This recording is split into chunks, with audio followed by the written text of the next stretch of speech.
tal? Muy buenos días, muchas gracias por seguirnos en esta transmisión en vivo de Periodistas de Cancún. Hoy pues estamos todos, excepto Julio César Silva, a quien le mandamos un enorme saludo y nos visita, y le agradecemos también por esta deferencia, el Coordinador General de Comunicación del Gobierno del Estado, Felipe Ornelas Piñón. Muchas gracias, Felipe, bienvenido. Gracias, buenos días, gracias a todos, gracias a Periodistas Quintana Roo por este espacio y un saludo a todos los seguidores. Bien, pues vamos a entrar en materia. Tú estás encargado de un área muy importante y muy sensible, que es la dependencia con la cual el gobierno del Estado establece una comunicación, un contacto con los ciudadanos para muchos aspectos.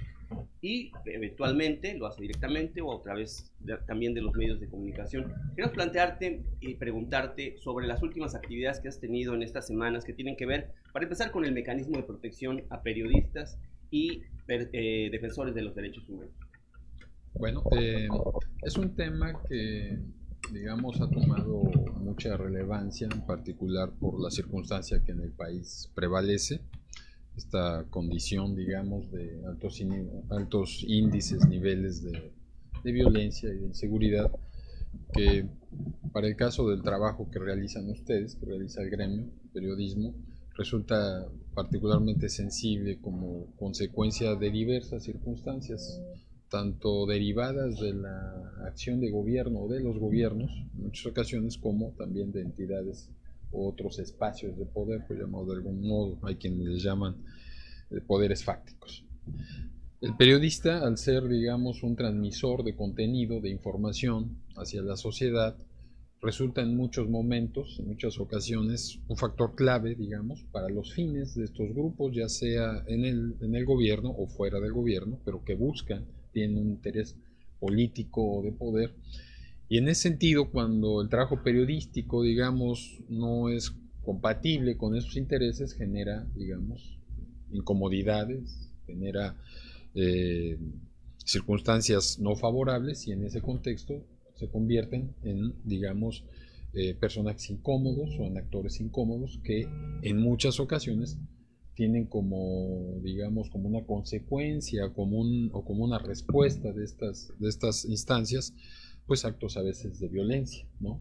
Ya sea a veces intimidatorios, de manera simbólica, y bueno, sabemos que en muchas ocasiones hasta las últimas consecuencias, ¿no? Y bueno, ¿en qué consiste este mecanismo y cuál es la parte que aporta, en este caso, la coordinación a tu cargo? Bueno, la coordinación realmente en el proceso del mecanismo no tiene digamos, una función operativa concreta. En todo caso, nosotros desde la coordinación de comunicación lo que hacemos es estar al tanto de la circunstancia de los comunicadores, de los periodistas. La instancia que tiene directamente la responsabilidad operativa sobre el mecanismo es la Secretaría de Gobierno, y que, digamos, trabaja en coordinación con la Secretaría de Gobernación Federal. El mecanismo establecido es un sistema, digamos, yo diría híbrido, porque establece una mecánica operativa en coordinación obligatoria, la cual, digamos, se acordó mediante convenios de colaboración entre el gobierno federal y cada una de las entidades, y que fue previamente autorizada o digamos, acordada en una reunión de CONAGO, es decir, una reunión de todos los gobernadores con el gobierno federal, y que después se cristalizó en estos convenios de colaboración. Entonces, hoy cada entidad del país tiene la obligación, o se ha comprometido a trabajar de manera coordinada con el gobierno federal, con la instancia federal, para, digamos, establecer y reaccionar de una manera ágil y rápida en casos de periodistas, de, digamos, informadores, ¿no? Y defensores de derechos humanos que tuvieran alguna circunstancia, digamos, que pudiera poner en entredicho o en cierto riesgo su integridad, su persona o quien esté cerca de ellos. Entonces, este mecanismo, digamos, más que una estructura administrativa, es un instrumento, así fue pensado, un instrumento de respuesta rápida. El mecanismo tiene el mayor interés en generar una, digamos, actuación ágil y lo más inmediata posible para poder atender, analizar y dar, digamos, una respuesta, un resultado a la persona o al activista o al defensor o periodista que tuviera o que considerara que su persona está en riesgo. ¿Qué tal, Felipe? Buenos días. Es de todo sabido que México es el país o uno de los países donde el ejercicio del periodismo es una de las labores más arriesgadas. Tenemos índices muy altos a nivel nacional. Quintana Roo no se ha escapado, no ha estado exento de ese tipo de situaciones, y en un pasado reciente tuvimos varios casos entre el gremio que comentar y que denunciar, y en los cuales solidarizarnos también, ¿no? Este mecanismo que están ahorita planteando, cuáles son los alcances de compromiso del gobierno del estado, pero también cuáles son los compromisos que deben asumir los comunicadores, los medios de comunicación, los periodistas, para acogerse a ese mecanismo, porque también es sabido que del lado de los comunicadores se cometen también excesos, a veces en aras de la libertad de expresión y las violaciones a los derechos que consagra la Constitución en ese sentido. Sí, las razones pueden ser muy diversas. Lo que te diría es que el mecanismo en particular es un instrumento, digamos, de respuesta última, diríamos, ¿no? O sea, porque ya cuando un periodista requiere el mecanismo es porque hubo otras circunstancias que fallaron. ¿Cuáles son las circunstancias que fallaron? Pues en principio la seguridad que deberíamos de disfrutar cualquiera de nosotros, la certeza de tranquilidad en base digamos, al equilibrio y estabilidad que existe en el lugar donde vivimos. Cuando eso se rompe, pues evidentemente un mecanismo como este, que es para protección, es una instancia posterior a las instituciones que están constituidas, pues para garantizarle la tranquilidad para todos los ciudadanos. Entonces, el mecanismo es esta última, digamos, esta última alternativa para buscar protección ante una conducta irregular de alguno o algunos actores respecto a la actividad de otro. Y lo que yo te diría es, lo fundamental es poder garantizar que esta instancia pueda funcionar de una manera ágil y que pueda, en la medida de lo posible, inhibir o impedir la circunstancia que está siendo susceptible de ser ejecutada, que es la de intimidar, atemorizar y en alguna instancia hacer daño a alguna persona. Esa sería manera de ver el fin y el objetivo más claro de este mecanismo, es decir, impedir cualquiera de estas circunstancias que, entendidas como una circunstancia última, una vez que ciertas instituciones no pudieron lograr eso, inhibir al delincuente o a las organizaciones que están generando esta amenaza, una vez constituida, pues bueno, que este mecanismo sea capaz de poder eliminar esa posibilidad. Eso es en términos de la autoridad. En términos del ejercicio periodístico, me parece que en esta parte hay dos cosas que, por lo menos que yo veo, dos aspectos a considerar. Uno es, digamos, la manera en la que se ejerce la actividad periodística, que pudiera, digamos, generar o pudiera ser generadora de cierto nivel de rispideces o cierto nivel de confrontación con ciertos actores de los grupos de seguridad o de las instituciones de seguridad o asociadas a la Procuración de Justicia, dependiendo del caso, que pudieran ser motivo de este tipo de, digamos, de señalamientos o inquietudes del periodista. Es decir, si un policía o un ministerial le agrede de un modo o de otro, o siente agresiva o intimidante la posición de ellos, el periodista, pues digamos, puede reaccionar en términos de buscar el mecanismo por sentirse intimidado.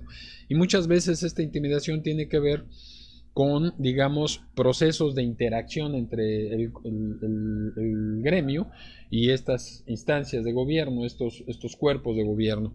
Porque hoy hay un modelo, digamos, en el país que implica que, por ejemplo, las escenas de crimen tengan que ser resguardadas de una manera como no se hacía anteriormente, que probablemente pudiera pensarse era una manera natural o más o menos normal en la que debieron de haber funcionado siempre los cuerpos de seguridad. La verdad es que así no operaba.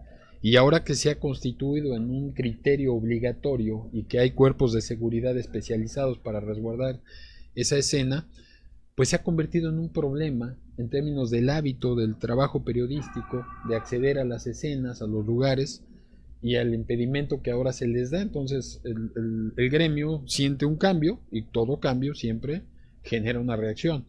cualquiera que sea la razón del y ahí, cambio. perdón, es donde nos quejamos luego de que nos impiden cumplir nuestro trabajo, nos coartan nuestra libertad de expresión, ¿no? Hay mucho esa circunstancia, donde digamos, ya sea el policía ministerial o el policía preventivo, llegan a resguardar la zona y el periodista por alguna razón logra llegar al lugar antes que ellos.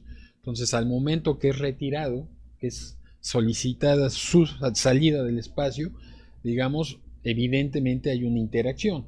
Y esa interacción, cuando el periodista por hábito, por costumbre, por norma casi, se ve, digamos, impedido o se ve limitado, o alguien le pide que mueva su espacio de trabajo hacia otro lugar, invariablemente, digamos, siente que hay una agresión o una limitación a su trabajo por haber sido desplazado del espacio.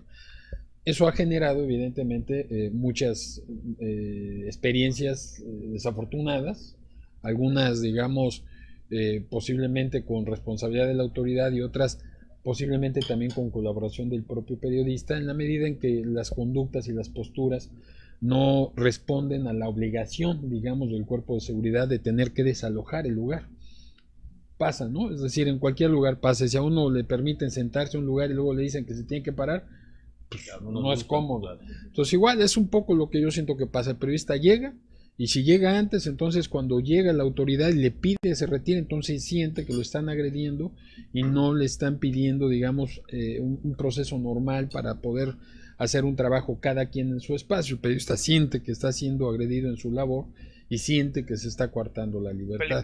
Felipe, ¿cómo comunicar al ciudadano? Buenos días. ¿Cómo comunicarle al ciudadano lo que está sucediendo? Hoy estamos viviendo un tema que es la seguridad, crimen organizado, algo que no teníamos en el radar cotidiano como quintanarroenses. Sin embargo, cuando ves las estadísticas y comparas lo que está sucediendo en la realidad, pareciera que la percepción es distante a lo que está ocurriendo. Obviamente hay un incremento en el número de homicidios, pero ¿cómo comunicarle a la sociedad de manera adecuada lo que está ocurriendo en el Estado? ¿Cómo darle esa explicación de manera sencilla? Es un tema muy relevante el que comentas. Yo, por lo menos, tengo la valoración de que se están generando dos circunstancias en este momento, que es, digamos, lo que está generando toda esta experiencia en la cual vivimos. Una es, efectivamente, hay por un lado un proceso de incremento de la violencia, no inédito, pero sí hay un incremento respecto a los años recientes. En Quintana Roo ha habido un par de años tan violentos como este año, por lo menos el 2009 y el 2012 fueron años tan violentos como este.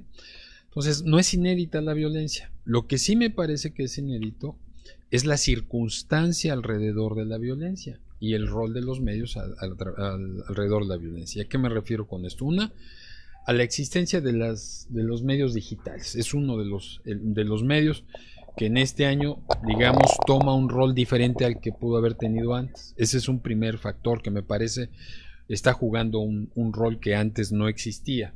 Y ahí sí, con un peso, con una, digamos, dispersión y difusión de información importante.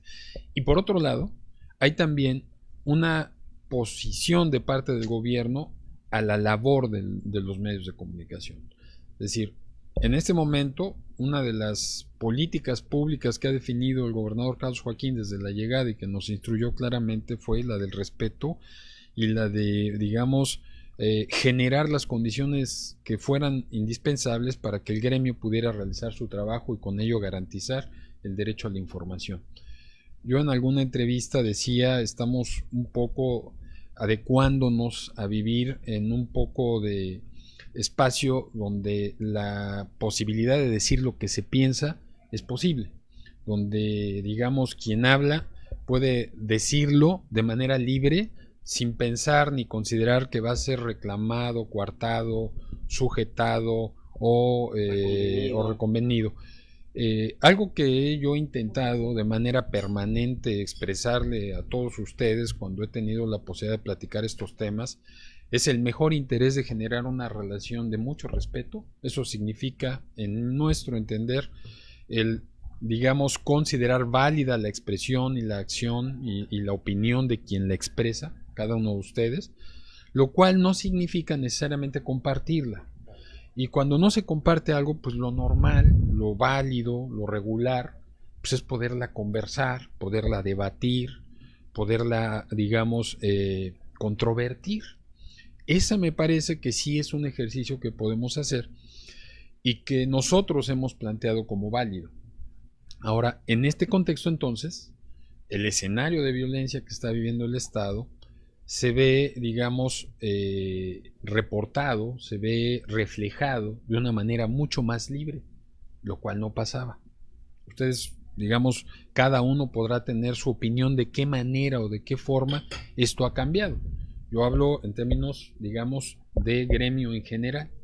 Yo he vivido en Quintana Roo la circunstancia, aunque yo no soy periodista de formación, participé en algunos medios, en algún momento tuve la conducción de un programa en el sistema institucional y fui sujeto de este hecho, de lo que estoy platicando. O sea, no es totalmente teórico de lo que hablo. Yo tuve un programa en Riviera FM 2 meses que salió del aire por esa razón, tal cual. Me dijeron, no es posible que continúes en el aire porque lo que estás tú platicando y conversando cotidianamente no es del interés del gobierno, no parece adecuado, no gusta, y entonces sales. O sea, no hubo un diálogo, no hubo un debate, no, lo que hubo fue una instrucción. ¿Y qué tenía que ver con esta manera, digamos, de ejercer el poder o el ejercicio de gobierno con respecto a la comunicación? Yo no digo que sea mejor o peor, eso le toca a cada quien, lo que digo es que eso impone una condición diferente. ¿Qué significa? Que hoy se divulga mucho más. Lo que sí ha cambiado en esta ocasión es que hay una enorme cantidad de datos, de fotos, una divulgación enorme de estos hechos. Y algo que ha venido junto con ello es que este elemento ha generado que, digamos, los diferentes medios, particularmente, no únicamente los digitales, han, digamos, identificado en esta nota, en esta información, un enorme tema de atracción, de interés, que genera audiencia, y al generar audiencia, pues genera negocio. Y entonces se ha convertido en un modelo de negocio. Y al convertirse en un modelo de negocio, se convierte en una forma, digamos, de poder generar interés. Y al generar interés, entonces, es un tema que permanentemente se está planteando, se está recurriendo a él y se está privilegiando. ¿Qué es lo que a mi manera de ver las cosas desde una visión macro pasa? Se privilegia un tipo de contenido con respecto a otros. En Quintana Roo pasan muchísimas cosas. Pasa esto de lo que hemos hablado, pero pasan un número extraordinario de cosas maravillosas. Esas cosas maravillosas que pasan en Quintana Roo están siendo, digamos, supeditadas en los espacios de información periodística por las cosas extraordinariamente desafortunadas. Entonces, una sola cosa desafortunada acaba con 200 o 100 o 50 cosas extraordinarias en Quintana Roo. Hoy pocos saben de los deportistas importantes de Quintana Roo, pocos saben de los artistas extraordinarios que hay en Quintana Roo o que nacieron en Quintana Roo, poco se sabe de los logros, digamos, de personas de carne y hueso que van saliendo de una situación personal y familiar de manera particular, que vienen y encuentran en Quintana Roo la oportunidad para vivir mejor, que no es una, ni dos, ni tres, son muchísimas las experiencias que además no solo son del pasado, porque el fenómeno de la migración en Quintana Roo se mantiene de una manera consistente. Lo único que explica la migración en Quintana Roo es el interés que genera para mucha gente de todo el país y del mundo vivir en Quintana Roo. Entonces, eso solamente puede pasar cuando hay cosas extraordinarias que pasan en un lugar, que no pasan en otros, y que la gente de fuera las ve y las identifica, y viene precisamente al lugar para poderlas experimentar. De eso estamos hablando muy poco. Ya que tocas este tema macro y has dado una explicación de cómo es el manejo de comunicación y de las cosas extraordinarias que suceden y cómo es que se ven a veces superadas por las cuestiones que venden, como lo mencionas, ¿no? El tema de inseguridad. Pero en el tema macro, ¿cómo nos perciben desde el exterior? Porque ciertamente hay una comunicación importante que es la de Quintana Roo, pero también la mayor parte de la economía del estado es gente de Estados Unidos, de Europa, de América Latina. ¿Cuál es la percepción que tienen ellos hacia Quintana Roo, hacia el Caribe mexicano? Pues en eso te diría, hay muchos indicadores y cada uno de ellos varía de acuerdo a la manera en la que se ha vinculado ese mercado con Quintana Roo. Ejemplo, las personas que vienen y pasean y viven su experiencia de vacacionistas aquí, siguen, más de la mitad de los que vienen regresan. Es decir, los que vienen y viven la experiencia tienen plena certeza de que este es un lugar extraordinario, al cual regresan porque no lo encuentran en otro lado. Eso es un hecho concreto y eso es una manera de comunicar concreta y está ahí. Hay muchos otros que se enteran por terceras vías, pueden ser los medios de comunicación, y que, digamos, recogen información tanto de promoción como también de notas informativas que se van generando. Informativas de todo tipo, tanto dentro de Quintana Roo como fuera de Quintana Roo, que van construyendo contenidos informativos que van llenando o van ocupando espacios de medios, tanto digitales como impresos en sus lugares de origen. Y entonces ahí se van enterando de cosas distintas. Decía yo, dado que en Quintana Roo ha prolijado esta información de manera importante, muchos medios internacionales retoman lo que en Quintana Roo prolija y entonces pues lo retoman, porque los turistas del 2009 con respecto a los del 2012, con respecto a los del 2017, no han vivido particularmente una experiencia diferente o tan distante. Estoy hablando de los turistas. Lo que sí se ha modificado es la manera de reportar esos hechos y de difundirlos y la dimensión que se le ha dado al hecho. Ojo, yo no estoy hablando de que se haya hecho un mal trabajo, no estamos hablando de eso en absoluto. Estamos explicando una circunstancia informativa, ¿de acuerdo? No quisiera que esto se malinterprete porque no es nuestro interés. Tu diagnóstico de la realidad son los datos. Así es, esa es la manera en la que lo estamos identificando. Y en ese sentido, entonces, tenemos varias vías por las cuales, digamos, el mercado internacional o los extranjeros tienen una percepción de lo que es Quintana Roo. Entonces, una cosa son los medios, otra los medios tradicionales, medios digitales y la experiencia específica. Respecto a los datos que tenemos, los turistas que viven la experiencia, no hay vuelta. Es de muy alto nivel de satisfacción. Somos en ese sentido un lugar, digamos, con la mayor competitividad en términos internacionales. No estaría hablando yo ni del Caribe, estoy hablando a nivel mundial. Somos un lugar extraordinario y eso es importante que lo entendamos.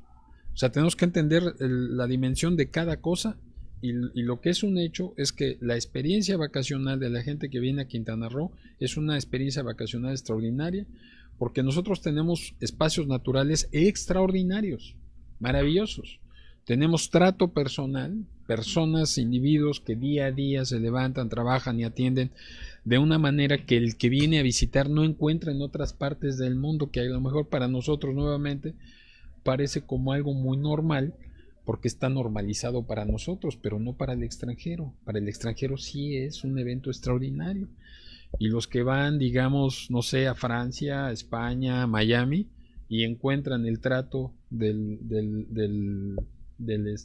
quien atiende al turista allá, seguramente puede identificar la diferencia del calor y de la calidez con la que el trabajador mexicano atiende al extranjero que el que uno puede recibir en aquel lado.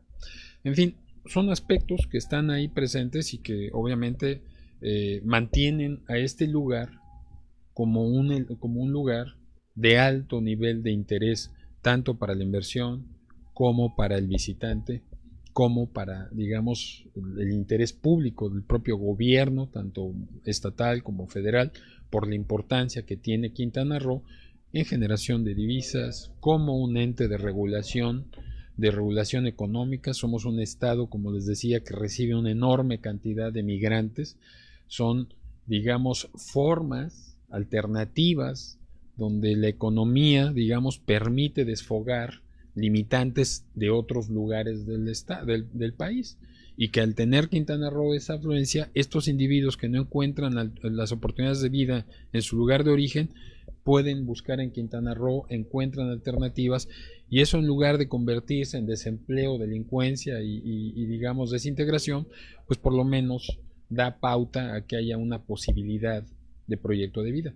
Entonces Quintana Roo representa muchas cosas, entre otras cosas estas que acabo de comentar, y como se los digo, son cosas extraordinarias, pero que no están prevaleciendo en la agenda de información, ¿no? Y a esto voy, esta va mi pregunta.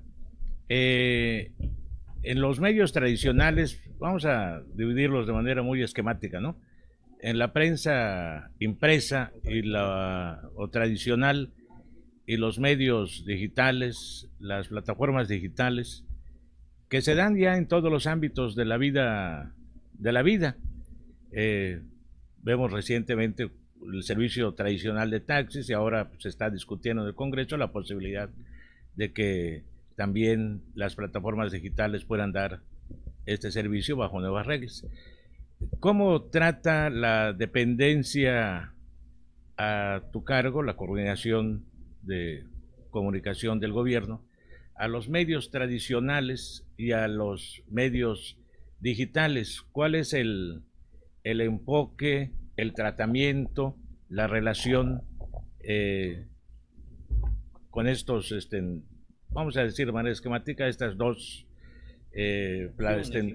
Así es. Bueno, yo lo que te puedo decir es de que nuestra responsabilidad es dar un trato homogéneo, dar un trato, digamos, equitativo. Es parte de la responsabilidad de la entidad pública, en este caso el gobierno del Estado. Y nuestra política es fundamentalmente, decía yo, de respeto al trabajo periodístico, al trabajo, digamos, de los informadores. Lo que sí, digamos, se diferencia es que los medios tradicionales son un número mucho más acotado. Los medios digitales hay una enorme dispersión, hay una cantidad, digamos, sustantivada, por llamarlo de algún modo, de medios, en número, y de diversa índole. Por la característica de los medios digitales, podemos encontrar, digamos, formalidad y cierto nivel de informalidad también en los espacios digitales, que es una circunstancia que pues también tenemos que atender y que, digamos, con la que tenemos que aprender a vivir, porque así se desarrolla esa plataforma. Es decir, nosotros podemos encontrar, digamos, en el espacio digital portales de empresas constituidas, claramente identificadas públicamente, con una, digamos, certeza de saber de quién está detrás de ese trabajo. Pero así como encontramos esos, encontramos un sinnúmero de casos donde no sabemos quién es, donde no sabemos quién está detrás, no sabemos nada. Entonces, eso hace que particularmente la plataforma digital se convierta en una circunstancia, en un fenómeno muy particular, que en caso de los gobiernos, como el caso que me toca ahora atender, nos impone un reto particular, fundamental, porque precisamente parte de este fenómeno de la comunicación que yo decía hace rato que se está dando, al haber irrumpido el espacio digital en la información, todo el fenómeno que se está dando en el espacio digital también afecta en esta circunstancia que hablábamos de la inseguridad. Y les pongo ejemplos. Yo, digamos, empecé a atender el espacio desde enero más o menos de este año, en términos de estar atento, y a partir de marzo tomé la responsabilidad que hoy tengo.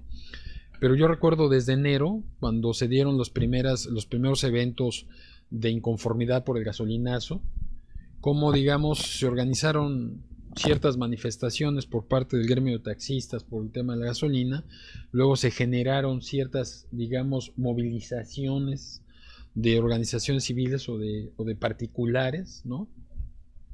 Y en el proceso, digamos, que se daba en la manifestación pública, era por un lado reportado por medios tradicionales, y en las redes de repente aparecían eventos reportados así y, digamos, ilustrados con videos en la red, hablando de saqueos y cosas por el estilo que aparentemente ocurrían en el estado.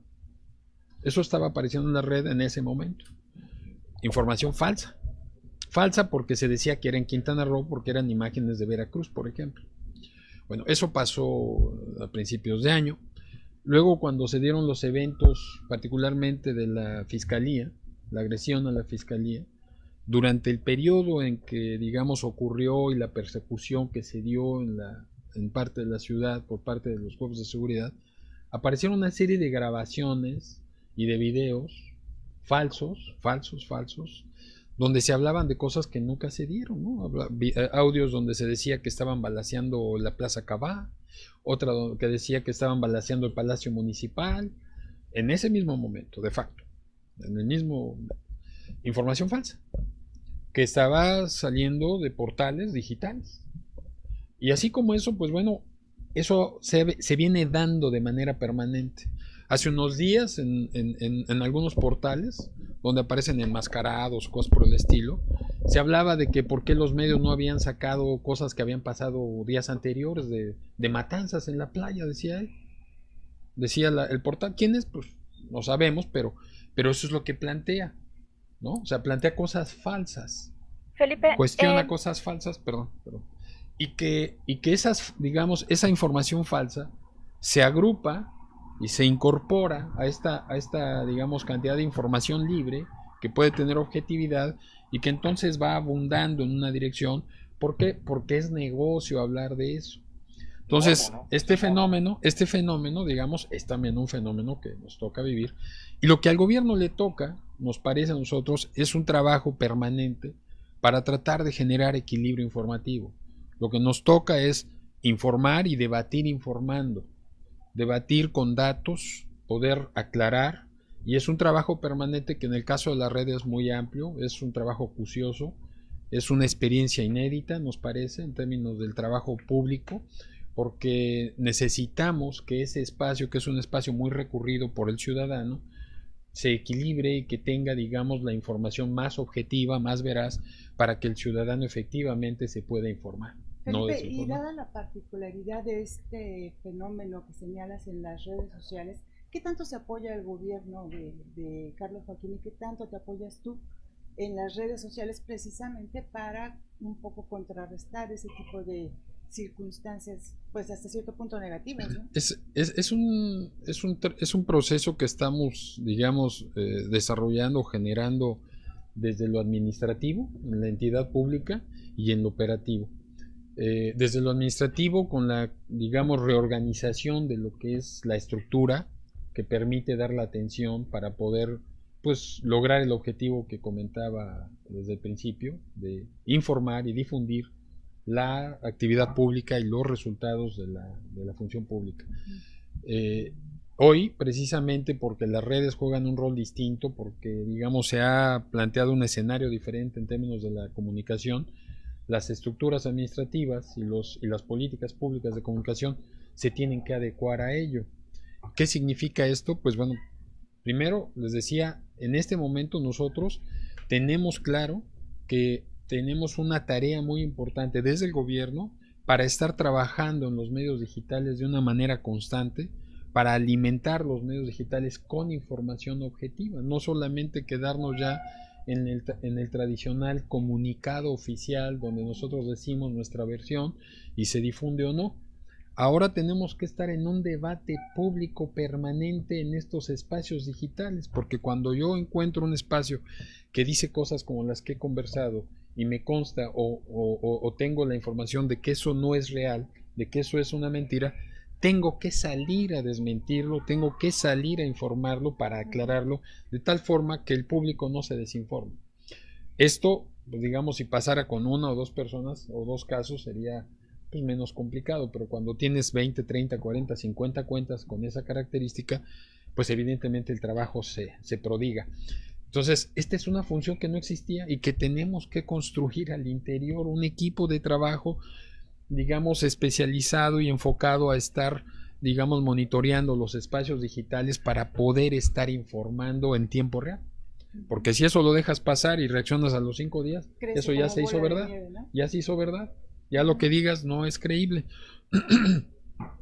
Como un ejemplo, es parte de lo que es el cambio en la estructura. Ahora, te diría que desde el punto de vista presupuestal para el 2018, para nosotros va a ser un momento de inflexión, un año de inflexión.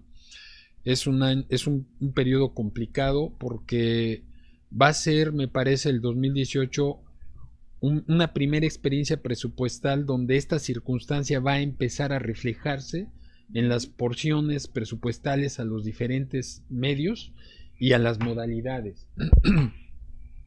Me ha tocado o estoy empezando a negociar con diferentes medios esta circunstancia, porque es evidente para nosotros que las proporciones presupuestales que se usaban para el medio tradicional no pueden seguirse usando hoy, y estamos replanteando los acuerdos comerciales, que no es un asunto fácil, y estamos, digamos, modificando estas proporciones para enfocar una cantidad, digamos, proporcionalmente mayor de recursos hacia la información digital, en todos los sentidos, tanto en esto que hablábamos de la difusión de los hechos y las acciones de gobierno, como también de las acciones del gobierno que el gobierno requiere tener, o su actividad que requiere tener en el espacio digital, para estar difundiendo desde el gobierno de manera directa y estar alimentando. Claro. Son fenómenos nuevos. Las necesidades ahora son distintas, ¿no? La gente, la ciudadanía demanda cada vez más información y tiene medios para hacerlo también. Y las plataformas. Y esto va a generar, pues, negociaciones quizá no tan tersas, ¿no? Con los medios. Eso está pasando, Jorge. Yo lo entiendo, o sea, yo tengo la mayor disposición para escuchar y para tener, digamos, la paciencia hasta para escuchar exabruptos, porque es natural, porque hay toda una forma en la que se venía trabajando y hay dimensiones de recursos a los cuales los negocios estaban acostumbrados a acceder. Pero las cosas se han modificado de una manera sustancial y el modelo de negocios tiene que adecuarse para poder responder a esta nueva plataforma. Bien lo decías, o sea, Uber es una expresión de las nuevas plataformas. Entonces, los medios tradicionales tienen que transitar a estas nuevas plataformas y los medios tradicionales tienen que complementar esa función tradicional. Luego, entonces, para mí ahora, por ejemplo, la plataforma digital de un medio tradicional puede incluso ser más importante que el propio medio tradicional. Puede, no necesariamente. ¿Tú crees que los medios tradicionales han transitado? Felipe, tomando en cuenta que en su momento pues también tuvieron un efecto un tanto negativo por la poca credibilidad que fueron generando desde la elección pasada de cuando gana Peña Nieto. ¿Cuál crees tú que será el destino, tomando en cuenta también esta particularidad que van tomando los medios digitales para la próxima elección? Yo creo que para los medios tradicionales es un reto. Tienen, digamos, una tarea muy importante y ahora una competencia también importante en las redes. Las redes se convierten en una especie de referente para la información. Es decir, vemos que aparecen los medios tradicionales y que aparecen los medios digitales, las agendas. Entonces, para los medios tradicionales, dado este antecedente que comentas, es un enorme reto la información que vayan a verter en la contienda electoral, porque esa información va a estar contrastada, va a estar permeada también por la información digital. Luego, entonces, me parece que los medios tradicionales hoy tienen una condición que no tenían hace poco tiempo y que los va a obligar en algunos casos a, digamos, modificar sus criterios editoriales para generar, digamos, contenidos editoriales mucho más diversos, mucho más, digamos, objetivos, mucho más asociados a la agenda pública de la gente. Y por otro lado, me parece que también va a permitir a los medios tradicionales transitar en una dinámica de información que antes no tenían. Es decir, el medio tradicional, pues por su característica, tiene un ritmo de información. Es decir, el periódico solo puede imprimir una vez y publicar. La información transita de una manera. Entonces, el medio tradicional ya no puede darte la nota que ocurrió a las 5 de la tarde del día anterior, solo como aparece en un portal digital. Es decir, que venga, algo ocurrió, hubo un accidente, hubo tal cantidad de víctimas. Eso antes era la nota del otro día. Este medio tradicional ya no va a poder dar esta nota porque ya es información que cuando salga el medio tradicional impreso ya pasó, ya es historia. Entonces el medio tradicional tendrá que venir algo más, ya no podrá venir lo de las 6, podrá venir el evento, pero tendrá que venir algo más del evento, algo distinto a solo el dato del evento. Claro. Totalmente, Pacheco, totalmente. Joaquín, perdón, y terminamos, tú cierras, Jorge. Vale. Sí, así es. Felipe, hay un tema en el cual es muy importante y yo te he visto dar conferencias sobre ese tema que va más allá de exponer jugosos convenios o acuerdos que siempre han existido, el tema de transparencia.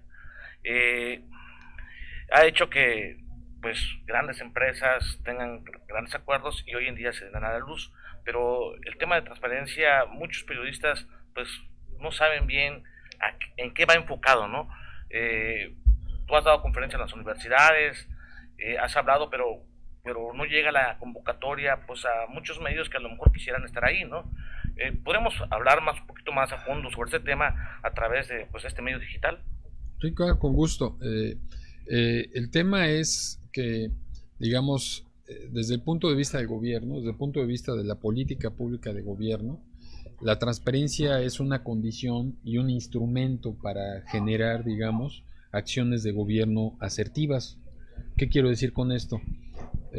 Quien gobierna pues tiene la responsabilidad de elegir un equipo de trabajo y ese equipo de trabajo ejecutar las definiciones que se establecen desde la autoridad, desde la persona que es elegida.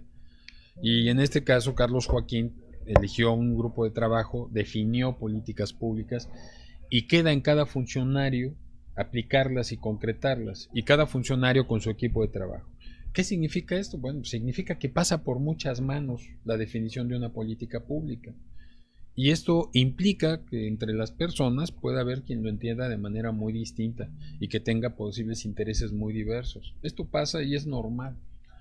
¿Qué implica? Que puede ser que muchos funcionarios pudieran no captar de manera clara o no estar convencidos sencillamente de lo que se está estableciendo como prioridad y obligación desde el gobierno y actuar de una forma inapropiada de acuerdo a lo que se establece como política pública. Esto ocurre siempre, en cualquier entidad pública y en cualquier órgano social ocurre siempre. No hay, digamos, homogeneidad completa, ¿no? Si eso fuera, pues sería mucho más fácil convivir y sería mucho más fácil gobernar, sería mucho más fácil ser padre de familia, en fin, maestro, lo que sea. ¿Qué significa? Que la transparencia es un sensor útil de enorme trascendencia para quien gobierna, porque le permite identificar la manera en la que están, digamos, actuando, operando, con qué eficacia, con qué, digamos, nivel de pulcritud están realizando su tarea. Porque es muy difícil para un gobernante poder tener, digamos, un control directo, inmediato y puntual de cada uno de los burócratas que trabaja. Es una nómina enorme. El medio o los medios, el trabajo periodístico que identifica anomalías, que exhibe, digamos, comportamientos inapropiados, lo que le permite al gobernante, cuando está debidamente documentado, cuando es un trabajo periodístico genuino, real, veraz, pues lo que le da al gobernante es una oportunidad de corregir. Y siempre que hay oportunidad de corregir, es la oportunidad de mejorar, es un hecho concreto de vida y obviamente de institución. Entonces, desde esta óptica, la transparencia, el trabajo periodístico se convierten en dos instrumentos fundamentales de un gobierno moderno, de un gobierno, pues digamos, circunscrito a un espacio de libertad. Es muy diferente gobernar en un espacio de libertad que en un espacio acotado, un espacio, digamos, de coerción. Porque cuando se gobierna con un modelo de coerción, con un modelo, digamos, un poco autoritario, estos elementos se resuelven de una manera autoritaria, con manotazo. Cuando se gobierna con libertad, lo que uno tiene que hacer es corregir, acordar, negociar, discutir, tomar decisión, corregir. Cuando se gobierna desde la perspectiva del autoritarismo, nunca hay errores aceptables, porque es un principio que, digamos, que rompe el sentido de la autoridad. La autoridad no se puede equivocar desde esta óptica. Desde el autoritarismo la autoridad no se puede equivocar y no puede aceptar una equivocación. Desde la libertad y desde la democracia la autoridad es normal que se equivoque y lo que se reclama es la corrección. Y lo que es normal es equivocarse y corregir. Y eso es lo asertivo y eso es lo deseable. Entonces son modelos distintos de cómo trabajar y obviamente en estos dos espacios los medios de comunicación y la transparencia juegan un rol totalmente diferente. En uno son un peligro y en otro son un instrumento funcional. Lo que tenemos que entender, funcionarios y medios, es el rol que nos está tocando jugar en este nuevo modelo de libertad. Nos está tocando jugar en un espacio que tenemos que aprender a procesar y que tenemos que aprender, digamos, a usar cada uno de los dos para poder construir, digamos, una acción que a ambos les sea asertivo. ¿Por qué? Porque si a ambos nos es asertivo, la consecuencia última va a ir a la sociedad. Un funcionario que está corrompiendo no es algo que a la sociedad le interese que se mantenga. Luego entonces, cuando un medio puede documentar, pasó, o sea, novedades, perdón por el comercial, pero novedades, filtró, por ejemplo, o no filtró, publicó una grabación de 2 funcionarios de Cintra corrompiéndose. O sea, nada más extraordinario que eso. ¿Por qué digo extraordinario? Porque es un medio haciendo un trabajo con un elemento objetivo, que es una grabación, 2 personas hablando de corruptelas y actuando. ¿Qué permite eso al gobierno corregir? ¿Qué significa? Esto no quiere decir ni puede pensar que el gobierno conciba que no hay corrupción en el gobierno. No, lo que no hay es tolerancia a la corrupción. Puede seguir habiendo corrupción, probablemente en muchos espacios. Es trabajo nuestro y de medios, de todos, de sociedad, estar, digamos, sacando a flote eso para ir limpiando y ir depurando y que la institución se convierta en una institución cada vez menos corrompida y que la sociedad pueda tener una relación con el gobierno más clara, más transparente. Ese es un proceso que no se da de inmediato, pero que requiere de un trabajo conjunto.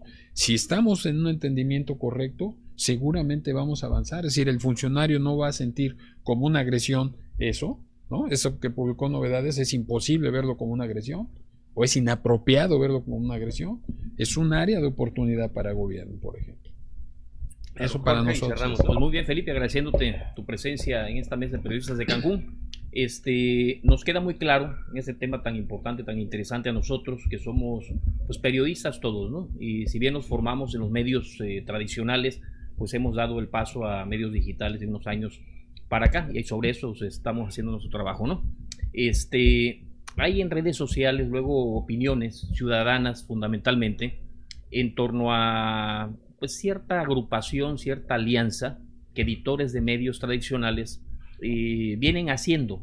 Yo creo que con la intención de pues mantener su posicionamiento, mantenerse en el ánimo del gobernador y del gobierno del estado, aunque en la opinión nuestra como periodistas es de que se debe hacer lo que tú mismo nos señalabas, ¿no? Mejorar, profesionalizar el tema periodístico, más que creer que si esas alianzas puedan influir en algunas decisiones, ¿no? Cerrando el programa, Felipe, ¿funcionan en algo, en el ánimo del gobierno del estado, ese tipo de alianzas para, creemos, o la ciudadanía piensa, ejercer presión, o el objetivo es fundamentalmente la información, el periodismo y la calidad del servicio y de la comunicación que puede establecer el gobierno con la sociedad a través de los medios, sean tradicionales o digitales? Mira, yo creo que desde el gobierno yo creo que es completamente entendible que las entidades privadas puedan agruparse, puedan, digamos, generar ciertos consorcios, o ya sea formales o informales. Sí, quiero decir que se cohesionen, ¿no? 2 medios que se cohesionan, se fusionan o no, o generar alianzas de trabajo, puede ser editorial, puede ser de negociación. Todo ello es válido porque al final son, digamos, parte de una expresión social o de una expresión, digamos, en este caso empresarial. Puede darse con medios tradicionales, con medios digitales. O sea, nosotros respetamos finalmente sus puntos de vista. Nosotros tenemos también, como entidad pública, una responsabilidad que cumplir, y esa la tratamos de explicar. Ejemplo, si digamos en algún momento pudiera un grupo de entidades privadas buscar una negociación como grupo con el gobierno para algún tipo de acuerdo comercial o algo por el estilo, para el gobierno no podría ser procedente porque es algo no contemplado en ninguna norma, en ninguna ley, en ninguna base jurídica.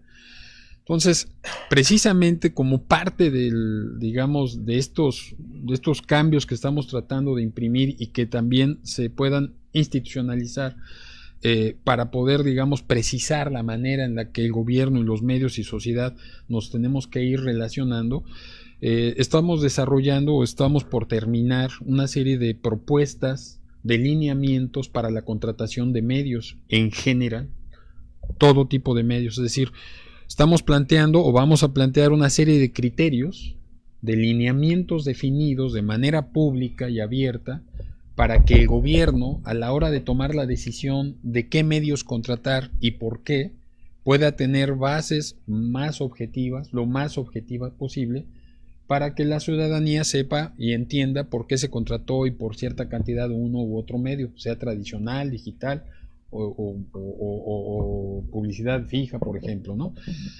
Esto me parece que nos va a permitir a nosotros, al gobierno, dar un paso más en la transparencia, en la toma de decisiones, darle institucionalidad al lugar, en este caso a la entidad pública, a la entidad que me toca administrar, que es la Coordinación General, y a los medios y al gremio, digamos, tener más elementos de juicio, y a la sociedad no solamente más elementos de juicio, sino también mayor claridad para entender cuáles son las cosas que el gobierno y los medios comercian.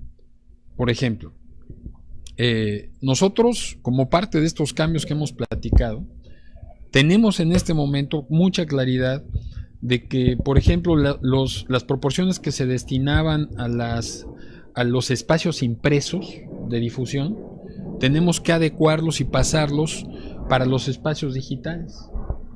La modalidad de las plataformas nos está llevando a adquirir servicios que antes no se adquirían con la importancia que hoy se tienen que adquirir.